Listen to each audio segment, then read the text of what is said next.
A interpretação bíblica, quando é feita de maneira errada, faz com que muitos cheguem a conclusões completamente distorcidas do que o relato bíblico apresenta. É verdade que existem textos difíceis de compreender na Bíblia e que muitas vezes parece ir na contramão de tudo aquilo que você aprendeu na sua vida cristã. Você quer ver um exemplo?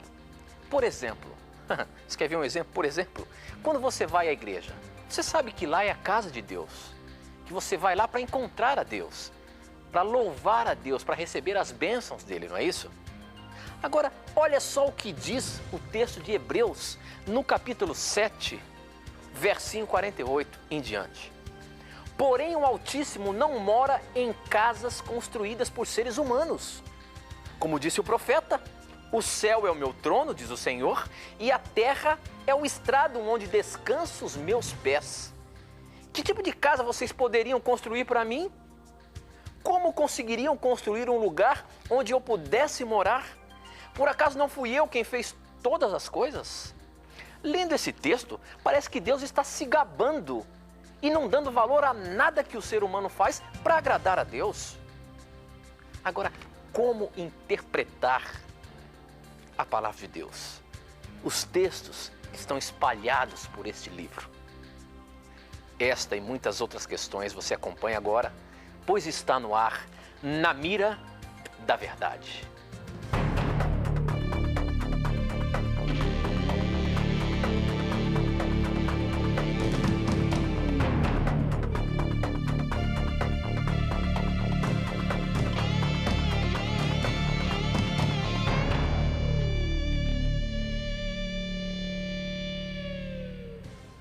Olá, seja bem-vindo! Já estamos começando o programa Na Mira da Verdade e já nos conectamos com o Brasil e o mundo através das ondas do rádio, da internet e da TV Novo Tempo espalhada por todo o nosso país. Em especial hoje eu quero mandar um abraço para Palmitos, que recebeu o sinal aberto aí na cidade de Palmitos, Santa Catarina. Um abraço ao prefeito, um abraço ao vice-prefeito, a todos que se mobilizaram para que a Novo Tempo chegasse aí. E também a Porto Velho, que estivemos lá inaugurando, e outras cidades mais que estão entrando no ar aí. Um abraço carinhoso a você que pela primeira vez está sintonizando aí o programa Na Mira da Verdade. Este programa que você pergunta e a Bíblia responde. Sua pergunta é colocada na mira da verdade e respondida à luz da palavra de Deus. Obrigado pelo carinho da sua audiência e já começamos o nosso programa cumprimentando meu amigo, professor Leandro Quadros. Como é que vai, professor? Tudo bem? Tudo bem, meu amigo. Estou feliz porque tivemos a oportunidade de estar com aquele povo amigo e querido de lá em Porto Velho, Rondônia. É verdade. E depois também pude dar uma passada em Vitória, no Espírito Santo. Agradeço a todos vocês pelo carinho. Hoje eu tenho aqui, Tito, 150 abraços para mandar para as pessoas. Senhor aqui. amado, professor, a gente vai acabar o programa só dando parabéns ou mandando abraço para todo mundo. Não é 150, é um pouco menos, é 149. Vou mandar rapidamente alguns abraços aqui. Primeiro para o meu amigo e irmão Lourenço Gonzalez e a irmã Marlene Gonzalez, da editora Ados, telespectadores assíduos do Na Mira. Deus abençoe a vocês. Um abraço para o Rodrigo Fattori e Marta Morales, de Gramado, Rio Grande do Sul. Um casal amigo que está conhecendo o Na Mira da Verdade, Tito, e que está se apaixonando cada vez mais pela Bíblia, né? E um abraço também para Edna de Fátima, Flávio Pereira Leite e de Várzea Grande, Mato Grosso, Josiane Ventura, da cidade de Corupá, Santa Catarina, Tiago Santana, de Jequié, Bahia. Deus te abençoe, amigo Tiago, uma pessoa sincera, um cristão que tem aprendido cada vez mais da Bíblia. Também para a senhora Lourdes, de Porto Velho, a mãe do Fábio. Valdir, que é irmão do Marlon, de Ji, Paraná. Meu irmão, onde quer que você esteja, Deus está com você, viu? Um abraço também para o Fábio, para a Marcela, de Porto Velho. E aqui eu tenho um último abraço, Tito, para uns irmãozinhos que vieram de longe da Amazônia para nos assistir em Porto Velho. Impressionante o quanto eles são pessoas dedicadas. A Anne Risa de Oliveira, Mateus Risa de Oliveira e Carlos Nunes de Oliveira. Meus irmãos, Deus abençoe a simplicidade, a humildade e a bondade de vocês, viu? Que Deus os guarde, continuem firmes no caminho, porque Deus tem planos para vocês. Eu tenho alguns abraços para mandar também, professor, mas a gente vai fazer isso no decorrer do programa, tá bom? Ótimo. Porque a gente não pode perder a chance agora de aprender mais sobre a palavra de Deus. E eu já comecei o programa dizendo sobre interpretação bíblica. Você sabe, professor, que essa interpretação bíblica, muitas vezes o povo pega um texto ali e dali faz uma teologia toda. Perigosíssimo. E é perigosíssimo. Por exemplo, o texto que eu li dá a entender de que Deus não vive, não aceita estar ali na igreja, ou ele não está nem aí para o templo, como foi feito, e ele disse que estaria, e hoje para as casas, os templos que são construídos, dá a entender de que Deus não está ali. Como interpretar esse livro aqui, esse capítulo aqui de Atos? Eu acho que falei Hebreus na abertura, mas é Atos. Atos, capítulo 7, a partir do verso 48, professor. Como interpretar isso aqui? Pois olha, amigo Tito, nós vamos explicar esse versículo bíblico e vamos aproveitar essa oportunidade desta pergunta muito boa para darmos algumas dicas de interpretação da Bíblia para os nossos telespectadores, ouvintes e internautas. Por exemplo, quando nós lemos Atos 7,48, onde Estevão diz que Deus não habita em casas feitas por mãos humanas, Estevão não está negando a onipresença de Deus, até mesmo porque em Mateus 18:20 Cristo afirmou que onde estivessem 2 ou 3 reunidos em nome de Jesus, Jesus estaria no meio deles. Então realmente Cristo está presente na igreja com o seu povo. Agora, o que Estevão quis destacar aqui? Aí que é importante nós interpretarmos a Bíblia, não é, Tito? Sim. Por exemplo, quando analisamos o contexto interno do versículo, nós percebemos que Estevão está aqui, diríamos, pregando, fazendo um sermão para os fariseus, líderes religiosos. E os fariseus davam um valor extremo à Arca do Concerto, que era uma espécie de uma caixa onde continha os 10 mandamentos de Deus. E esta arca ficava em um compartimento especial do santuário e ali Deus se manifestava para falar com o povo dele. E o que Estevão quis dizer é o seguinte: Deus, apesar de estar presente com eles ali, diante da Arca da Aliança e no lugar santíssimo do santuário celestial, Deus não depende de moradas humanas para ele poder permanecer com uma pessoa.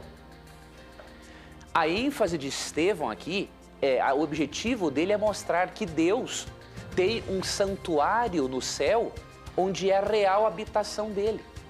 E que aquele santuário do céu é muito mais importante que o templo judeu daquela época, onde Deus também estaria com eles. Ele quis mostrar para os judeus que Deus é maior do que eles imaginam e que Deus não depende simplesmente de um santuário terrestre para habitar com o seu povo. Nós lemos também em 1 Coríntios 6, 19 e 20, que o nosso corpo é o templo do Espírito Santo e que ele também é a habitação de Deus. Então esta era a ênfase de Estevão. Tanto que você vai aqui em Hebreus 11, 16, e aqui é dito o seguinte: mas agora aspira a uma pátria celestial, superior, isso é celestial. Então aqui fala que Deus tem uma pátria, uma cidade para nós no céu, onde Deus habita e onde habitaremos com Deus para sempre. Agora vamos falar um pouquinho de interpretação bíblica, porque isso é importante e esta pergunta do Tito nos dá essa oportunidade. Eu queria passar algumas dicas rápidas para você, amigo que nos acompanha, para interpretarmos a Bíblia corretamente. Primeiro, analise o contexto interno do verso. Naquele texto que nós acabamos de mencionar, de Atos 7,48, se você ler o versículo isoladamente, parece que Deus não habita na igreja conosco, mas apenas no santuário celestial. Agora, se você ler o contexto interno, ou seja, o que os outros versículos antes do verso disseram, ou depois, aí você já consegue esclarecer o assunto. Então essa é uma primeira dica. Analise o contexto interno do versículo. Um segundo ponto muito importante. Analise tudo o que a Bíblia tem a dizer sobre o assunto. Vou lhe dar um exemplo. Algumas pessoas, por mais sinceras que sejam, elas erram em dizer, por exemplo, que os livros do Novo Testamento são superiores aos do Antigo Testamento. Isso é muito perigoso, porque 2 Timóteo 3,16 diz que toda a Escritura é inspirada por Deus. E por isso, toda a Escritura deve ser estudada para compreendermos o plano de Deus para a nossa vida. Qual era o método de Jesus para estudar um assunto ou para explicar o assunto a uma pessoa? Era exatamente analisar tudo o que a Bíblia tinha a dizer sobre o assunto. E eu vou ler para você isso. Em Lucas 24, verso 27. E começando por Moisés, discorrendo, passando por todos os profetas, expunha-lhes o que a seu respeito constava em todas as Escrituras. Cristo aqui estava explicando a doutrina da ressurreição. E para explicar que ele ressuscitaria, ele utilizou todos os escritos do Antigo Testamento. Ou seja, essa atitude de muitos cristãos de pegar um verso isolado aqui e outro ali e não levar em conta o todo, isso é muito perigoso. É por isso que acaba surgindo aí uma igreja ou 10 igrejas por dia, porque cada um quer interpretar a Bíblia da sua maneira, sem seguir essas regras básicas de interpretação do texto bíblico. Uma outra dica que eu dou para você, além de você permitir que toda a Bíblia explique o assunto, deixe o profeta dizer o que ele realmente está dizendo. Por exemplo, muitos cristãos vão a 1 Coríntios 16, verso 2, e com base nesse texto dizem que Jesus mudou o dia de guarda. Entretanto, 1 Coríntios 16, 2 apenas está dizendo que Paulo recolheu ofertas no domingo porque ele tinha que viajar no dia seguinte. Nada está falando da mudança do dia de guarda. Em Atos 16, 13 você vê Paulo guardando o sábado. Então, deixe a Bíblia dizer o que ela quer dizer e não force a Bíblia a dizer aquilo que você quer que você diga. Tá? Então, essas são algumas das dicas que nós damos. Teriam muitas outras, mas creio que essas serão importantes para você começar a fazer um estudo cada vez mais sério da Bíblia, para você compreender toda a vontade de Deus para a sua vida. Muito bem, professor. Bom, estamos apenas começando e aqui você vai aprender mais da palavra de Deus. Portanto, não sai daí não. Nós vamos para um intervalo, mas a gente volta já já.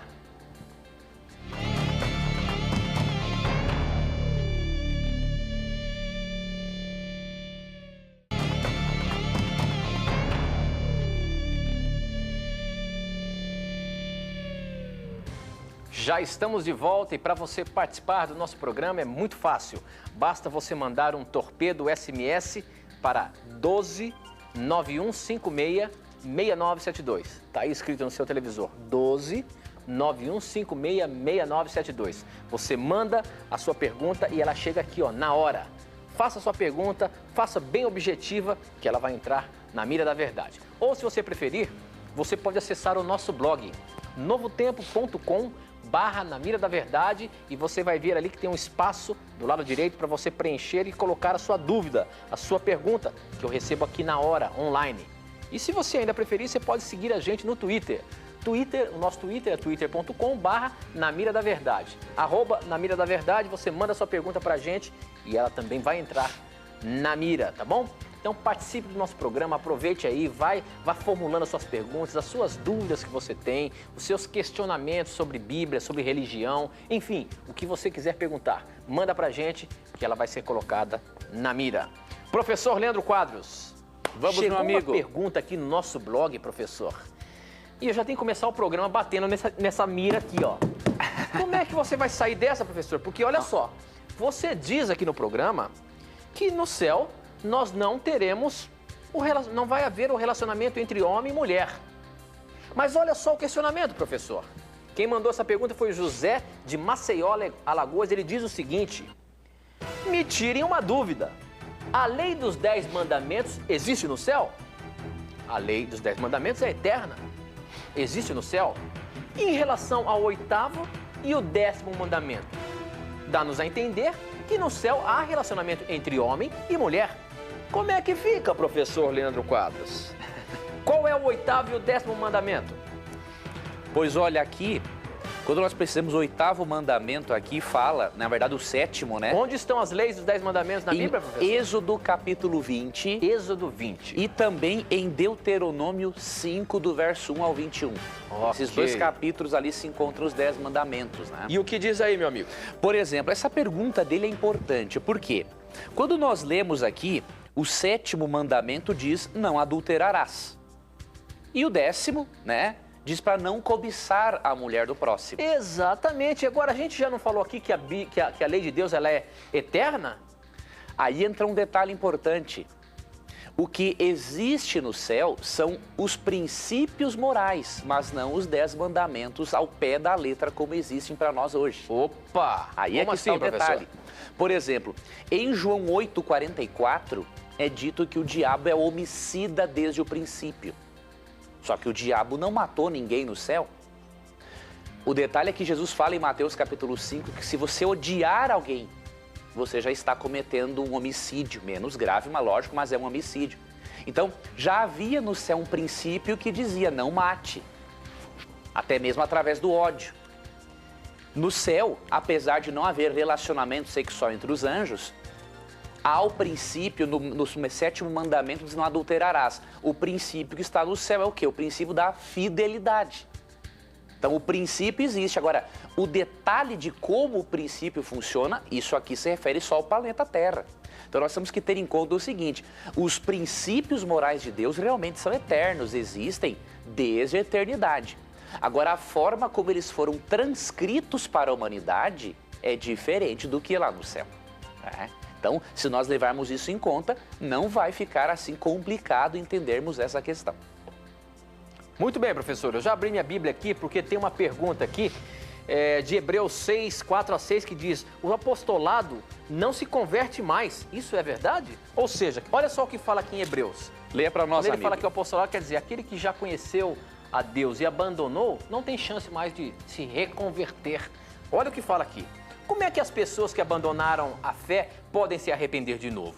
Elas já estavam na luz de Deus, já haviam experimentado o dom do céu e recebido a sua parte do Espírito Santo, já haviam conhecido por experiência que a palavra de Deus é boa e tinha experimentado os poderes do mundo que há de vir, mas depois abandonaram a fé.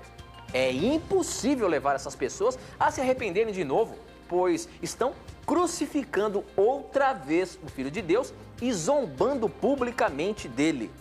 Ora, professor, se eu um dia fui da igreja, se eu fui um crente, se eu fui de uma religião e hoje eu estou afastado, quer dizer então que não tem mais perdão para mim, não tem mais arrependimento? Eu não vou novamente estar em comunhão com Deus, baseado nesse texto?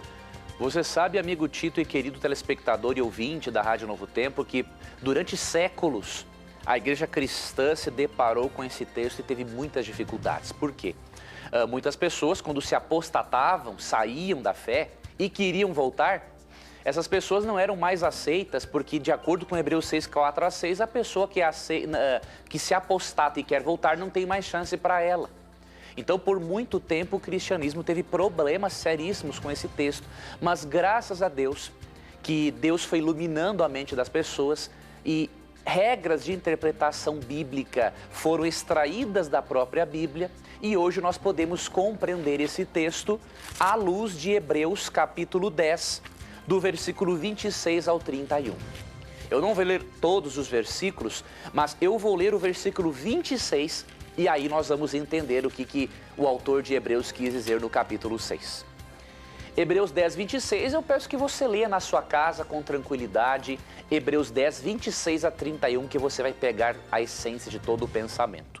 Mas o verso 26 diz assim: porque se vivermos deliberadamente em pecado, depois de termos recebido o pleno conhecimento da verdade, já não resta sacrifício pelos pecados. Pelo contrário, certa expectação horrível de juízo e fogo vingador, prestes a consumir os adversários. O pecado para o qual não há perdão, o tipo de apostasia para a qual não há perdão, é aquela em que o indivíduo continua pecando deliberadamente. Aqui o autor de Hebreus está dizendo que se a pessoa recebe um pleno conhecimento da verdade e se apostata, abandona da fé e deliberadamente fica numa vida de pecado, essa pessoa está endurecendo o seu coração e chegará um momento em que ela pecará contra o Espírito Santo e não ouvirá mais a voz dele na consciência. Então pense o seguinte, que o tipo de pecado, o tipo de apostasia para a qual não há perdão em Hebreus capítulo 6, é aquela apostasia em que o indivíduo, além de se apostatar, fica tendo uma vida de pecadeiro, ou seja, faz do pecado um estilo de vida. Agora, biblicamente é possível sim uma pessoa que se apostatou mudar de vida e para Jesus Cristo. Vou lhe dar um exemplo. Você pode ler 2 Crônicas 33, do verso 1 ao 6. Lê também os versos 12 e 13. Lá você vê a história do rei Manassés, um rei perverso, que se afastou tanto de Deus que, para você ter uma ideia, ele sacrificou até os filhinhos dele para deuses pagãos. Sabe o que acontece? Deus permitiu que ele fosse levado preso para a Síria como castigo. E diz o verso 12, 2 Crônicas 33, que Manassés se arrependeu, fez oração a Deus e Deus perdoou ele. Então você perceba, Deus perdoa o pior apóstata se há um arrependimento sincero e se o indivíduo abandona aquele estilo de vida pecaminoso, tá bom? Então, analisando o todo da Bíblia, nós podemos entender com mais tranquilidade Hebreus 6, 4 a 6. Ok, professor, mas agora, em cima disso que você falou, do arrependimento e tudo mais, do perdão de Deus, que é grandioso e tudo mais, tem uma pergunta que chegou aqui pelo nosso blog, o Paulo Sérgio Rocha, de Macapá, no Amapá. Ele diz o seguinte: em Êxodo capítulo 12, verso 29, fala da morte dos primogênitos, lá naquelas pragas do Egito, quando Moisés estava ali para salvar o povo. E olha só o que diz lá em Êxodo 12, 29. À meia-noite, o Senhor Deus matou os filhos mais velhos de toda a família do Egito, desde o filho do rei, que era o herdeiro do trono, até o filho do prisioneiro que estava na cadeia. E matou também a primeira cria dos animais. Olha só, essa praga aqui pegou crianças, pegou bebês, pegou todo o que era o primogênito. A pergunta é a seguinte: algum desses primogênitos que foram mortos poderiam ou puderam ser salvos, professor? A Bíblia consegue apresentar isso pra gente ou não? Olha, a Bíblia, querido telespectador Paulo Sérgio, ela não nos apresenta detalhes sobre isso. Realmente, Deus teve que executar juízo sobre nações pagãs. Por exemplo, Deus havia dado muito tempo para o povo todo do Egito, que era um povo idólatra e praticava bastante imoralidade. Deus deu muito tempo para eles se arrependerem. Deus enviou 9 juízos, 9 pragas, para alertá-los da pior que viria, que era a 10ª. E eles continuaram rejeitando a voz de Deus e tratando de forma desumana os israelitas. Então Deus mandou o castigo. Nós não temos como avaliar quem foi salvo e quem não foi salvo. Agora, à luz de Mateus 19, 13 a 15, nós não temos dúvida alguma de que Deus tem perspectivas eternas para as criancinhas, porque lá em Mateus Jesus diz assim: deixe vir a mim os pequeninos, porque deles é o reino dos céus. Então eu não posso lhe dizer aqui se todos foram salvos ou não. Agora, de uma coisa nós não temos dúvidas: Deus deu todas as oportunidades que essas pessoas precisavam para que elas se arrependessem e mudassem de vida. Muito bem, professor, muito bem. Bom, nós temos que ir para um intervalo rapidinho, mas ainda tem 3 minutinhos que dá para a gente colocar mais uma pergunta na mira. Vamos e a lá. questão é a seguinte: chegou aqui pelo nosso torpedo SMS e a pergunta é a seguinte: antes da fundação da Igreja Adventista, a maioria dos protestantes não guardavam o sábado. Como fica a questão do sábado nesse tempo aí para Deus? Olha que interessante o questionamento. Antes da fundação da Igreja Adventista, não se falava do sábado. Como é que a gente pode explicar isso daí, professor? Nós temos 2 minutinhos, você consegue responder? Eu consigo, eu queria pegar, encontrei. Eu vou pegar um livro aqui, que eu já li esse livro aqui algumas vezes.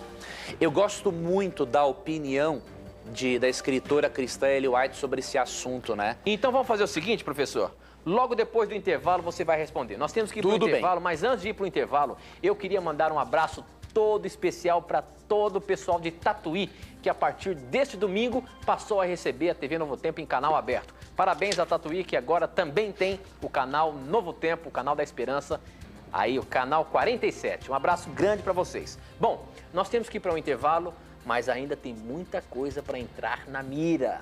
E não sai daí não, para você aprender muito mais da Palavra de Deus. A gente volta já já.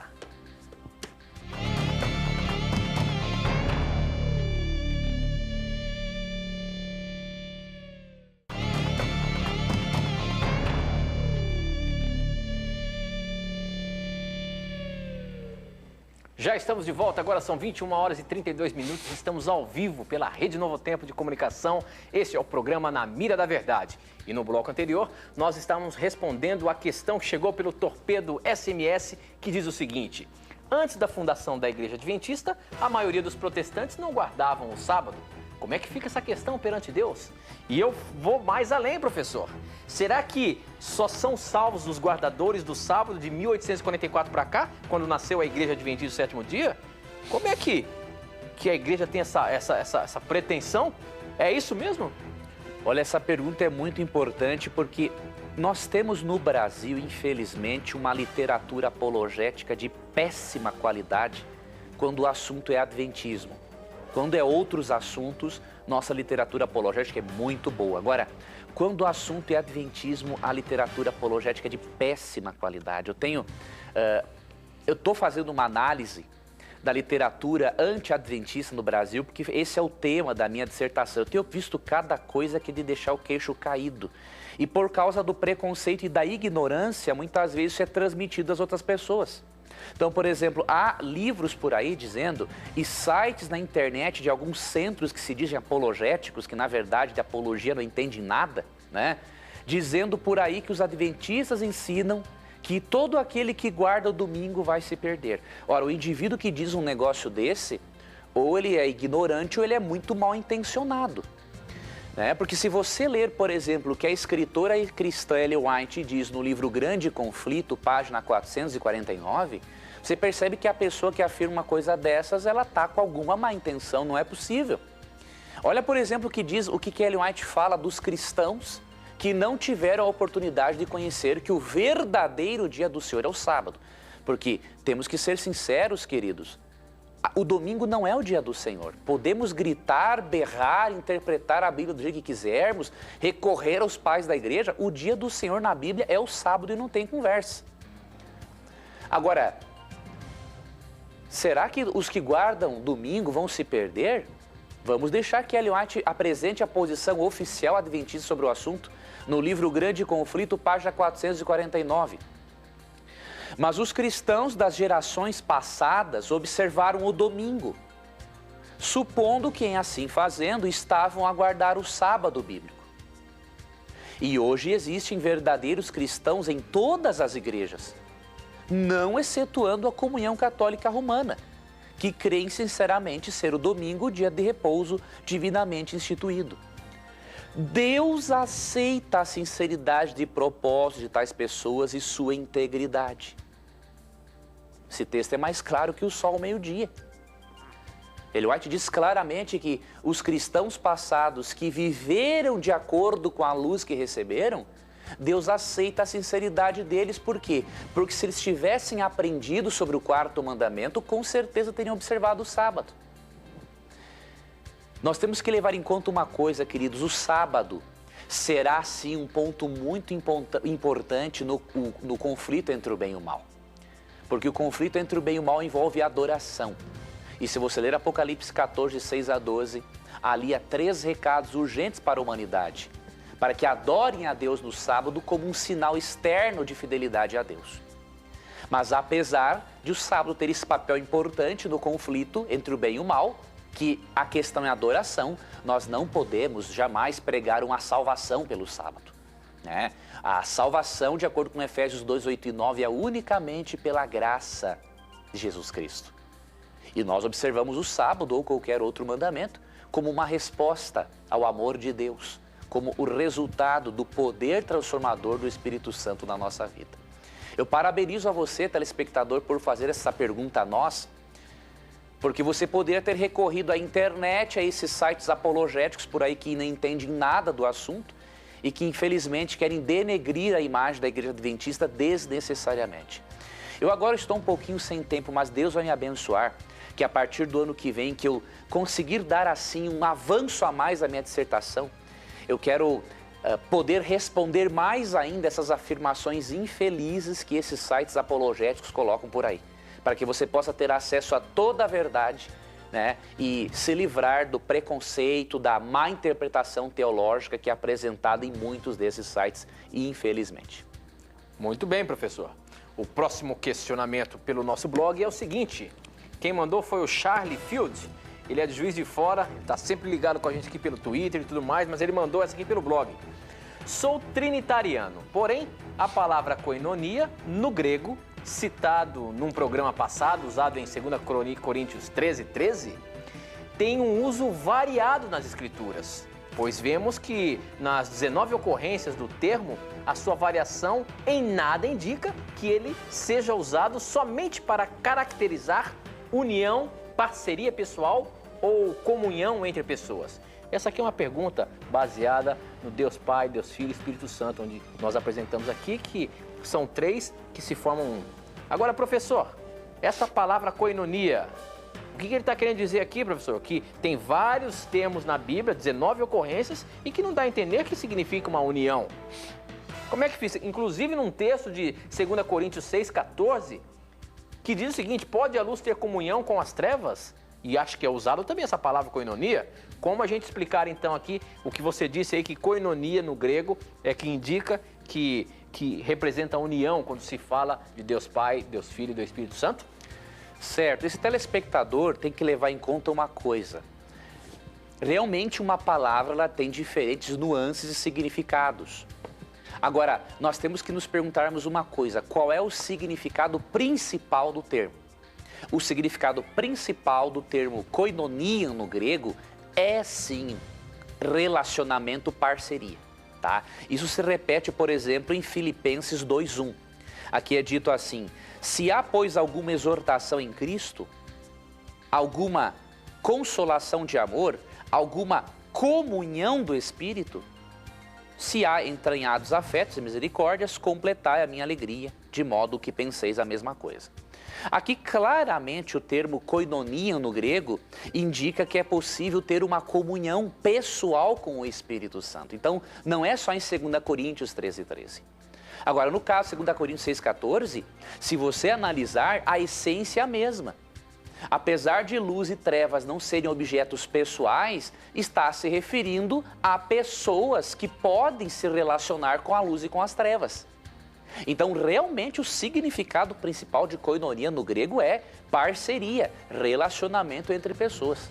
Se você consultar qualquer dicionário bíblico, qualquer léxico, você vai perceber isso. Agora, em algum caso ou outro, pode acontecer de não se referir diretamente a seres relacionais. Mas na grande maioria das vezes, e levando-se em conta que a essência da palavra é essa, nós não temos nenhuma dúvida de que em 2 Coríntios 13:13 temos uma prova claríssima da pessoalidade do Espírito Santo. Muito bem, professor. Essa aqui chegou pelo torpedo. Veja aí. Vocês também são uma mídia controlada pelos Illuminati. Fingem não saber de nada ou não enxergarem os planos dos Illuminati. Me responda, por favor. Parabéns pelo programa. O que é isso, professor? Essa aqui é uma mídia dos Illuminati. Quem são os Illuminati? O que é isso aqui que esse torpedo chegou aqui na mira da verdade? Pois veja bem, meu amigo. Se nós fôssemos controlados pelos Illuminati, nós seríamos maçons. E se nós fôssemos maçons, nós estaríamos aqui pregando contra a doutrina maçônica, por exemplo. Por quê? Para a maçonaria, a Bíblia é apenas um símbolo da vontade divina. Para nós, a Bíblia é a vontade divina mesmo, e não tem conversa. Então, essa sua dedução aí não tem embasamento nenhum. Muitas pessoas nem sabem direito quem são os Illuminatis, Os Illuminatis, na verdade, se refere a um grau na maçonaria em que o indivíduo é considerado iluminado, ou seja, ele ultrapassou ali o 33º grau do conhecimento filosófico. E muita especulação existe sobre os Illuminatis na internet, que estão armando uma coisa do mundo, que eles armaram a queda das Torres Gêmeas, que eles estão dominando a política para matar a população e tudo mais. Tem um monte de baboseira por aí que não vale a pena você perder o seu tempo em acessar esses sites sensacionalistas que falam coisas que não sabem. Eu recomendo que, se você quiser saber mais sobre o assunto, que você leia um livro especializado sobre o tema. Por exemplo, a editora Mundo Cristão tem um livro intitulado Maçonaria e Fé Cristã. É um livro escrito de uma perspectiva bíblica, equilibrada e que não tem problema algum. Então, meu irmão, vá até esse tipo de literatura. né? E você não vai, assim, perder o seu tempo em acreditar nessas lendas que são espalhadas pela internet, né? Lendas que desviam o nosso foco da palavra de Deus para ficarmos aí colocando todas as nossas atenções nos Illuminati. Tem tanta coisa. Efésios 6,12 diz que a nossa luta é contra o diabo, não é contra ser humano. Então você tem que se preocupar em se proteger contra os ataques e as tentações do diabo. E deixe os Illuminatis para lá seguirem a vida deles. Muito bem, professor. Agora o Rogério quer saber o seguinte: se Deus perdoa, por que ele não perdoa o diabo? Por que ele não perdoou Lúcifer? Que história é essa, professor? Você acha que Lúcifer, porventura, não poderia ter um perdão? Será que se em algum momento aí a gente não conhece esse mundo, essa luta entre o bem e o mal, será que o diabo não poderia, porventura, se arrepender de tudo que ele fez, não? O detalhe é o seguinte: Deus não expulsou Lúcifer do céu do dia para a noite. Nós devemos levar em conta isso. Quando nós lemos Apocalipse 12, 7 a 9, nós percebemos que Lúcifer foi expulso do céu, mas depois de ele ter enganado uma terça parte dos anjos, ou seja, ele teve um tempo considerável para enganar 33% dos anjos e para ele se arrepender. Só que o que aconteceu? Ele foi longe demais, amigo telespectador.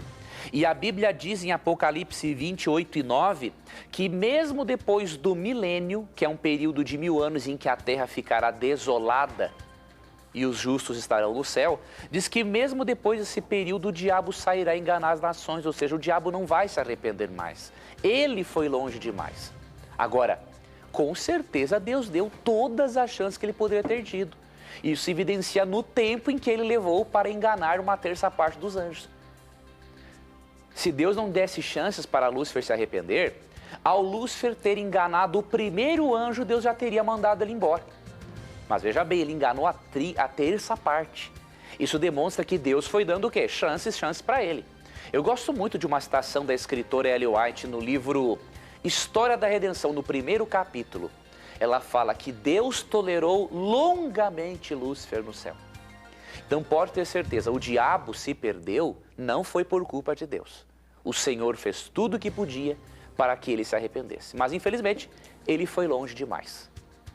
E nós temos que ter cuidado para que nós também não caímos no mesmo erro de irmos longe demais, ao ponto de não ouvirmos mais a voz do Espírito Santo falando à nossa consciência. Ok, professor, olha outro torpedo que chegou aqui. A Bíblia não fala no nome de Lúcifer. Como dizem que o nome de Satanás é Lúcifer? A Bíblia fala alguma coisa sobre isso? Pois olha, esse é um questionamento interessante. Alguns ateus já me escreveram falando sobre isso, é o seguinte: vocês inventam moda aí, o diabo na Bíblia nem existe porque a Bíblia não fala do nome Lúcifer. O nome Lúcifer, né, é um nome latim e realmente o nome Lúcifer é um nome latim, foi usado ali pela primeira vez por um dos pais da igreja chamado Tertuliano. Só que apesar do nome latim não estar na Bíblia, o nome hebraico está na Bíblia, né? Então nós temos que analisar aqui, ó, Isaías 14, 12, falando de Lúcifer, diz assim, ó: como caíste do céu, ó estrela da manhã, filho da alva. O nome Lúcifer no latim quer dizer anjo de luz. E este nome latim é correspondente aqui ao hebraico filho da alva, certo? Então, o nome latim não existe. Agora, o nome hebraico correspondente ao latim existe. Então, não existir o nome latim, Lúcifer, na Bíblia é irrelevante, porque o seu correspondente hebraico existe. E a Bíblia está cheia de citações mostrando a existência de um ser espiritual maligno que é oposto a Deus, não é? Agora, o fato de Tertuliano ali usar o nome Lúcifer, latim, para se referir a este ser, diz Isaías 14, 12, não tem problema algum. Nós podemos utilizar alguns termos teológicos para podermos expressar verdades da Bíblia, né? Muito bem, professor. Olha só, um outro torpedo que tem aqui é o seguinte: a Bíblia diz que Deus criou outros planetas habitados. É ou não é? Existem outros planetas habitados, professor? Temos grandes evidências disso. A Bíblia não fala... A Bíblia não fala isso, né? Ela não fala abertamente, mas assim nas entrelinhas, as entrelinhas gritam aos nossos ouvidos. Ok. Então quer dizer que OVNIs existem mesmo? É ou não é? Aí está enganado-se numa coisa. Quando você lê a Bíblia, você lê, por exemplo, 1 Coríntios 4:9, que ali fala que nós somos espetáculo ao mundo, a anjos e a homens. A palavra mundo ali no grego cosmos, né? Ela significa universo, né? E eu creio ali, e eu tenho embasamento para isso, de que ali se refere sim ao universo todo envolvido na expectativa ali diante do grande conflito entre o bem e o mal. Agora, precisamos levar em conta uma coisa: os seres dos outros mundos que se comunicam com os seres humanos não são os chamados OVNIs, são anjos. Tá? Então, se você ler a Bíblia, por exemplo, em Gênesis 18, anjos aparecem a Abraão para comunicar a mensagem de Deus. Em Apocalipse 22, 8 e 9, anjos aparecem ao apóstolo João. Então, esses chamados OVNIs não têm nada a ver. Por quê? Quando os anjos apareciam aos seres humanos, era para trazer uma mensagem de Deus e de salvação. Os chamados OVNIs aparecem para quê? Para nada. Só para causar curiosidade e desviar a atenção das pessoas da Bíblia para a ufologia. É uma coisa satânica, não tenha nenhuma dúvida disso, né? Lógico, existe o charlatanismo, mas tem umas imagens que aparecem por aí que é claro, um joguinho de cena ali, uma manipulação do diabo para desviar a atenção das pessoas. Então esqueça essa história de OVNI, porque Deus não age assim. Tudo que Deus faz tem um propósito. Até mesmo criaturas de outros mundos, como os anjos, quando vêm para o planeta Terra, têm um propósito salvífico. Você não percebe propósito de salvação em OVNIs. Isso aí é bobagem, é manifestação, em muitos casos, satânica. Não crê nesse tipo de coisa. Ok, professor. Outra pergunta que chegou aqui para o Torpedo. O Torpedo hoje está bombando aqui. E ele quer saber o seguinte: explique por que mesmo Deus, sendo onisciente, Deus é ou não é onisciente? Ou seja, ele sabe de todas as coisas. Como é que Deus, sendo onisciente, ele provou Abraão até o fim, mandando sacrificar o seu filho Isaque, professor? Por que Deus fez isso? Ele sabendo que Abraão talvez seria fiel, mas por que ele foi até o fim lá? Até a ponto do pai levantar o punhal para matar o filho? Por que Deus fez isso? A Bíblia fala alguma coisa? Tem um texto em 1 Pedro 1,12 que vai nos ajudar a entendermos essa questão. Um pouco, porque por mais que nós tentemos explicar a onisciência de Deus, nós não temos como fazer isso. Nós podemos ir até um ponto, até aquilo que a Bíblia revelou. Agora, entendermos um atributo divino é impossível para nós, né, corrompidos pelo pecado e tudo mais. Agora, 1 Pedro 1,12, né? Ou melhor, 1 Pedro, eu abri em 2 Pedro.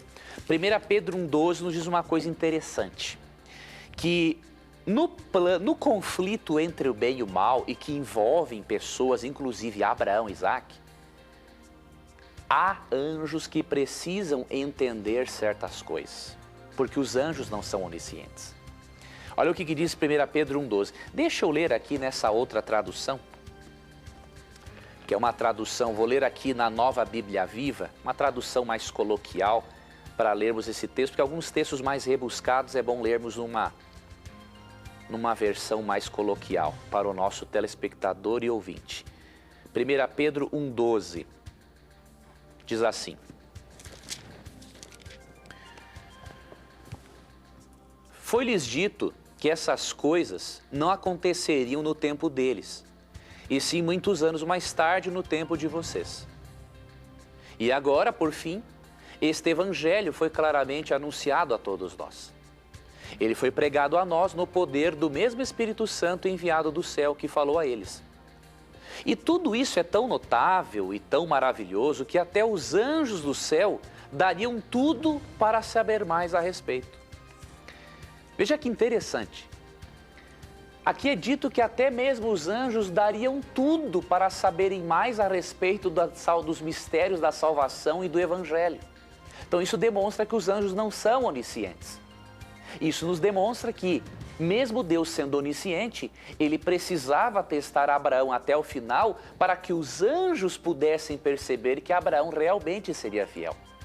Então Deus age no universo com base na onisciência dele, mas ele também age com base nas limitações das criaturas dele.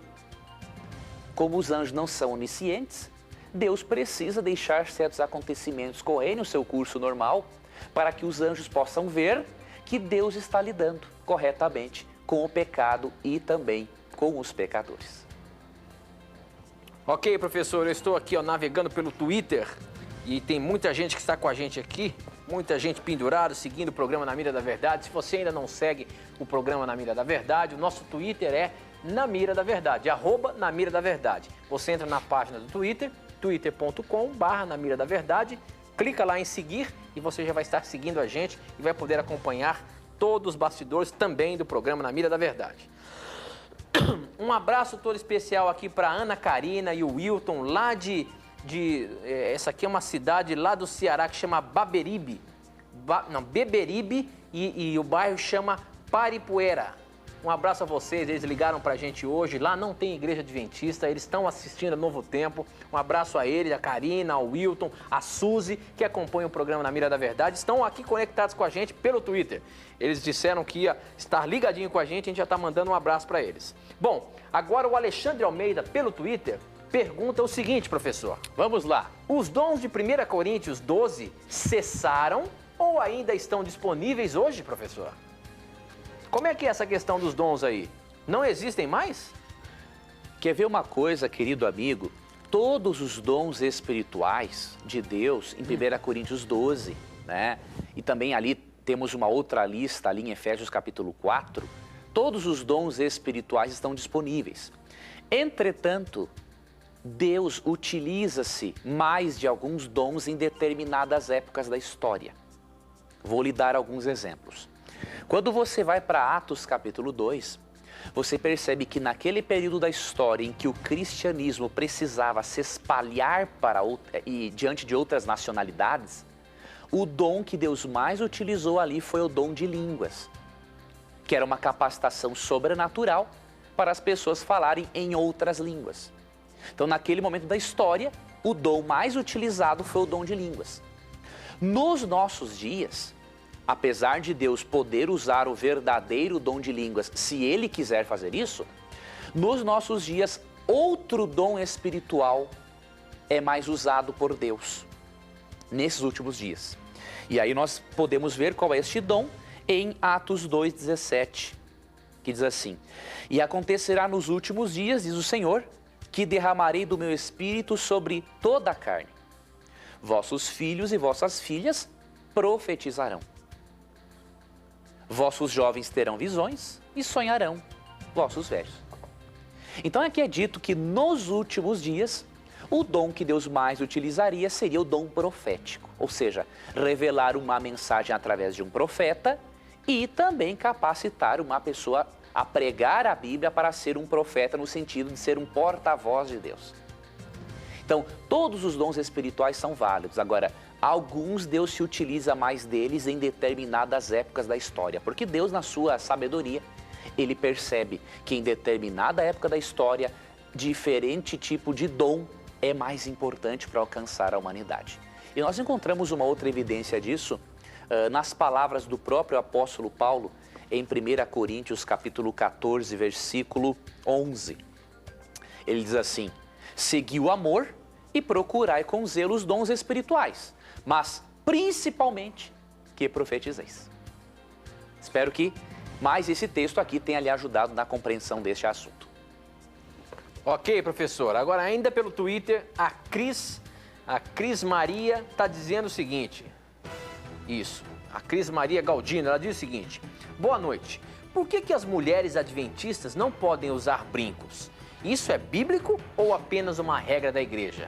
Por que algumas mulheres cristãs, adventistas e outras religiões não usam brincos, não usam muita maquiagem, enfim, por que tem esse tipo de coisa? Isso aí é apenas uma regra da igreja ou é bíblico também, professor? Olha, a igreja adventista sétimo dia, ela tem princípios bíblicos de modéstia cristã. Através desses princípios de modéstia cristã, a igreja adventista ensina o seguinte, que apesar de a mulher ter que se cuidar da sua aparência, estar bem apresentável, bem bonita e bem cheirosa, é importante que a mulher chame a atenção mais para a sua conduta do que para o seu exterior. Este é um princípio de modéstia bíblica e nós nos baseamos nisso. Isso não se aplica só a mulheres, isso se aplica aos homens também, é claro. Nesse princípio de modéstia bíblica, a palavra de Deus não recomenda que a mulher cristã use joias. É claro que você que usa joia, você não é desmerecida pelo Senhor Jesus de forma alguma, não pense isso. O que a Bíblia ensina é que o ideal para a mulher cristã é que ela chame mais a atenção para as suas obras e seu comportamento do que para o exterior, né? E 1 Timóteo 2,9 diz o seguinte: e as mulheres sejam do mesmo modo calmas e sensatas nas atitudes e na maneira de se vestir, não pela maneira como arrumam o cabelo ou por causa das joias ou roupas extravagantes. As mulheres cristãs devem ser notadas por suas boas obras e virtude, como devem ser as mulheres que dizem que são dedicadas a Deus. Então, o princípio de não usar joias é bíblico, não é uma orientação, não é uma norma da Igreja Adventista. Por quê? Porque Paulo diz que a mulher deve chamar a atenção para as suas virtudes, para as suas boas obras e não para o seu exterior. Então, este é um dos textos, não apresentarei outros porque o nosso tempo já se esgotou, mas eu creio que este aqui é o principal para nos ensinar sobre a modéstia cristã. Professor, será que em 1 minuto você responde uma pergunta de uma criança? Vamos lá. Olha só, essa do Twitter, veja só. Vamos lá. Por que Daniel foi para a cova dos leões? Eu sou criança e não sei. Olha aí, professor. Certo. A gente precisa atender essa pergunta. Com Fala pra aí, o nome certeza. dela é Maiara Santos. Nossa querida amiga Maiara Santos, nossa telespectadora Kid, né? Veja bem, vou lhe ajudar. Ali em Daniel 6, quando lemos o assunto, nós aprendemos o seguinte, minha querida, aqui. Daniel, ele não quis adorar deuses pagãos. E aí o rei Nabucodonosor ficou muito bravo, né? E aí o que aconteceu? Eles castigavam, aqueles reis maus castigavam as pessoas que não obedeciam eles. E aí, para castigar Daniel, colocou ele na cova para os leões devorarem ele. Então foi por isso. Agora, você lê Daniel 6 ali, você pede para o papai e a mamãe ler para você, e você verá que o nosso Deus livrou Daniel. Deus não deixou que os leões devorassem Daniel, mostrando que, querida amiga Maiara, que vale a pena todas as crianças serem fiéis a Jesus e aos mandamentos de Deus em todas as circunstâncias, tá bom? Ok, professor. Com isso, nós encerramos mais um programa Na Mira da Verdade. Felizes porque Deus até aqui esteve com a gente. Amém. Valeu, professor. Até a quinta-feira, ao vivo, pelo Tweetcasting, ok? Exatamente. Às 2 da tarde. Às 2 da tarde. Um grande abraço, amigo Tito. Querido telespectador, um grande abraço a você. Querido amigo da Rádio Novo Tempo, Deus lhe abençoe e lhe guarde. Querido amigo internauta, Deus lhe proteja. E lembre-se, sempre que você tiver a coragem de perguntar, a Bíblia, a palavra de Deus, terá coragem de lhe responder. E lembre-se, sempre o seu questionamento nesse programa vai estar na mira da verdade. Até o nosso próximo encontro. Tchau!